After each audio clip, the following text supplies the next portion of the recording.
Assalamualaikum warahmatullahi wabarakatuh. Perkenalkan, nama saya Eliza Triana Asmara, NIM 19 10 70 322. Saya mahasiswi dari Prodi Ilmu Komunikasi, Fakultas Ilmu Sosial dan Humaniora, UIN Sunan Kalijaga, Yogyakarta. Dalam video kali ini, saya akan menjelaskan tentang sosial media dan konten manajemen. Video ini dibuat untuk memenuhi salah satu tugas akhir semester mata kuliah Riset Media Buying. Untuk penjelasan lebih lanjut, mari kita simak penjelasan berikut ini. Media sosial merupakan sebuah bentuk komunikasi secara elektronik di mana para penggunanya menciptakan komunikasi secara online dan juga menyampaikan sebuah informasi, ide, pesan pribadi, dan lain sebagainya. Itu merupakan pengertian media sosial menurut Merriam dalam Webster Dictionary. Nah, di era teknologi informasi saat ini, media sosial memiliki peran penting tentunya. Namun, di samping itu, untuk mengelola media sosial agar kita mempunyai value, kita membutuhkan adanya konten manajemen. Nah, konten manajemen ini adalah sebuah upaya untuk mengelola apa saja yang akan kita bagikan di media sosial. Jadi intinya konten manajemen merupakan serangkaian proses yang mendukung pengumpulan, pengelolaan, penerbitan sebuah informasi yang di dalamnya bisa berbentuk teks, audio, video, dan lain sebagainya. Nah teman-teman, setelah kita mendengar apa yang dimaksud dengan media sosial dan konten manajemen, dalam video kali ini saya akan fokus dalam pembahasan tentang bagaimana caranya mengelola media sosial dengan kliennya, yaitu Prodi Ilmu Komunikasi UIN Sunan Kalijaga, Yogyakarta. Dalam riset ini kita akan melakukan konten manajemen untuk bisa mengembangkan sebuah media sosial dari Prodi Ilmu Komunikasi UIN Sunan Kalijaga, Yogyakarta. Sebelum kita membahas tentang rekomendasi apa saja yang harus diberikan kepada Prodi Ilmu Komunikasi dalam membuat grow up media sosialnya, kita harus tahu dulu apa saja aset dari Prodi Ilmu Komunikasi UIN Sunan Kalijaga ini. Jadi ada dua aset. Prodi Ilmu Komunikasi memiliki website dan juga media sosial. Nah, ada beberapa dampak positif dan negatif dari adanya website dan media sosial. Di antaranya, dampak positif dari website adalah website memberikan banyak informasi lengkap. Tentunya di sana terdapat informasi lengkap mengenai data-data prodi tersebut dari mulai tahun-tahun ke belakang sampai sekarang. Nah, yang kedua, tentunya mempermudah mahasiswa mengakses sesuatu yang berhubungan dengan program studi melalui website. Dalam pembuatan sebuah website tentunya ada dampak negatif, tapi lebih spesifiknya bukan dampak negatif sih, cuman dalam pembuatan website sangat banyak sekali hal-hal yang harus diperhatikan. Salah satunya adalah biaya hosting atau pemeliharaan website itu terbilang mahal.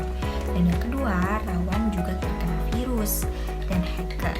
Dan yang ketiga, membutuhkan banyak sumber daya manusia untuk merawat website. Yang selanjutnya merupakan dampak positif dan negatif adanya media sosial yang dikelola oleh Prodi Ilmu Komunikasi. Dampak positif yang pertama adalah mudah diakses, dan yang kedua, memberi banyak informasi dengan mudah. Prodi Ilmu Komunikasi mampu dengan mudah memberikan informasi dengan cara membuat sebuah konten bisa berupa teks, audio, dan video. Dan selanjutnya adalah Prodi Ilmu Komunikasi bisa memberikan insight positif dengan cara menggunakan media sosial. Insight positifnya itu bisa berupa memberikan sebuah informasi atau tips dan lain sebagainya. Namun di samping dampak positif, ternyata penggunaan media sosial di sebuah instansi juga memiliki dampak negatif. Yang pertama, ketika media sosial tidak aktif atau tidak dikelola dengan baik, maka mahasiswa akan tertinggal informasi. Tentunya dari mana lagi kita mendapatkan informasi jika memang tidak ada sesuatu yang bisa diakses atau mudah sekali dijangkau oleh mahasiswa. Yang selanjutnya yang akan saya lakukan adalah mereview aset Instagram dari Prodi Ilmu Komunikasi dan dengan beberapa kompetitornya di media sosial. Pertama, kita akan mengetahui tentang ada berapa total followers dari Prodi Ilmu Komunikasi UIN Sunan Kalijaga. Di sini total followersnya 254 followers dengan total posting per month atau per bulannya adalah 1 kali post saja. Dan yang selanjutnya content compositionnya ada informasi 50%, aktivitas 25%, dan tips yang dibagikan di media sosial hanya 10%. Dan juga rata-rata like-nya hanya 6 like per post, dan rata-rata komennya tidak ada yang komen sama sekali, karena memang sedikit sekali konten yang diberikan oleh Prodi Ilmu Komunikasi UIN Sunan Kalijaga, Yogyakarta. Selanjutnya kita akan mengetahui bagaimana sih cara pengelolaan media sosial dari kompetitor Prodi Ilmu Komunikasi UIN Sunan Kalijaga. Di sini saya akan mengambil media sosial Ilmu Komunikasi UPN Veteran Yogyakarta. Kompetitor selanjutnya saya mengambil dari Ilmu Komunikasi Universitas Gadjah Mada. Kompetitor media sosial Ilmu Komunikasi yang terakhir yaitu saya mengambil dari Ilmu Komunikasi Universitas Ahmad Dahlan Yogyakarta. Dibandingkan beberapa kompetitornya, Prodi Ilmu Komunikasi UIN Sunan Kalijaga terbilang pasif dalam mengelola konten dalam media sosial, terutama di dalam media sosial Instagram. Maka dari itu, selanjutnya kita akan membahas tentang mengapa sih hal tersebut bisa terjadi melalui ditinjau dari penilaian objektif dari apa yang sudah kita review sebelumnya. Media sosial Prodi Ilmu Komunikasi UIN Sunan Kalijaga terbilang belum memenuhi syarat dari perkembangan media sosial karena berdasarkan parameter sebagai berikut. Dilihat dari keaktifannya, media sosial Prodi Ilmu Komunikasi UIN Sunan Kalijaga ini belum mencapai pada tahap banyak konten yang dibagikan. Yang kedua, dalam hal keaktifan interaksi dengan followersnya sedikit, dan juga seharusnya yang jadi parameter itu adalah followers media sosial naik. Syarat yang kedua yaitu adalah grow up. Yang pertama, insight akun meningkat, dan juga sebuah akun ketika ingin meningkatkan insight-nya, kita harus memberikan sebuah value melalui konten yang dibagikan. Yang akan terjadi adalah interaksi dalam akun tersebut akan meningkat, followers akan naik, banyak likes, komen, dan lain sebagainya, karena memang akun media sosial tersebut memiliki value yang bermanfaat bagi followers yang mengikuti akun tersebut. Sebagai syarat yang ketiga yang belum dipenuhi oleh Prodi Ilmu Komunikasi dalam menjalankan sebuah media sosial yaitu belum ada famous. Parameternya yang pertama adalah have an interest, yang kedua harus aktif. Aktif di sini adalah aktif membagikan sebuah konten berupa informasi dan lain sebagainya. Yang ketiga, konten yang dibagikan itu harus kualitas. Bahasan yang selanjutnya adalah mengenai target audience. Ketika kita mempunyai sosial media dan sosial media itu ini berkembang sebagaimana mestinya, kita harus tahu dulu siapa saja target audiensnya agar sesuai dengan tujuan dari pembuatan media sosial Prodi Ilmu Komunikasi. Kita akan memberikan sebuah rekomendasi bagaimana caranya untuk mengelola sebuah konten di media sosial agar media sosial ini bisa berkembang dengan baik. Ini ada 4 rekomendasi platform media sosial. Yang pertama ada Instagram, yang kedua ada Spotify, dan yang ketiga ada TikTok, dan yang terakhir ada Facebook. Selanjutnya kita akan menentukan positioning dari Prodi Ilmu Komunikasi UIN Sunan Kalijaga. Di bagian tone and manner, media sosial ini harus berkaitan dengan sarana berbagi informasi seputar program studi dan kegiatan mahasiswanya, dan bahasa yang digunakan adalah bahasa Indonesia. Dan yang terakhir, topic of interest-nya adalah dalam penggunaan media sosial ini tentunya digunakan untuk meng-share informasi yang sangat aktual dan tentunya lebih terpercaya.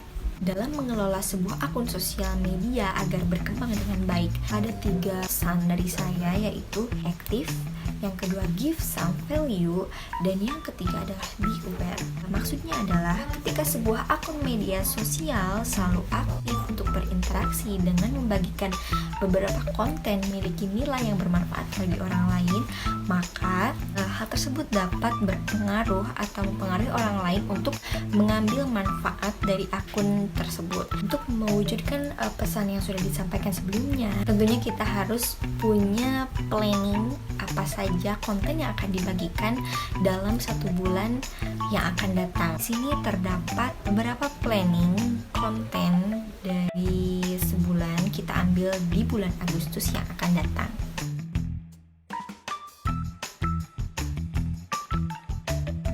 Nah, setelah pemaparan tentang editorial plan selama 1 bulan membuat konten di Instagram, apa sih harapannya ketika kita membuat sebuah plan dalam 1 bulan? Yap, tentunya ada creative output. Akun media sosial seakan menjadi suatu hal yang wajib dimiliki oleh setiap instansi, terutama setingkat universitas. Tujuannya adalah agar mahasiswa atau followers akun tersebut bisa mendapatkan informasi secara mudah, dan juga tentunya informasi tersebut berkaitan dengan universitas atau dengan program studinya. Dengan adanya konten manajemen ini, besar harapan semoga media sosial yang dikelola mampu berkembang dan memberikan insight positif bagi setiap orang yang mengikuti akun tersebut. Konten manajemen sosial media pada dasarnya menjadi awal dari insight baik dan positif yang akan diberikan oleh pemilik akun media sosial ini kepada followers yang mengikuti akun media sosial ini, atau lebih spesifiknya adalah akun media sosial Prodi Ilmu Komunikasi UIN Sunan Kalijaga, Yogyakarta.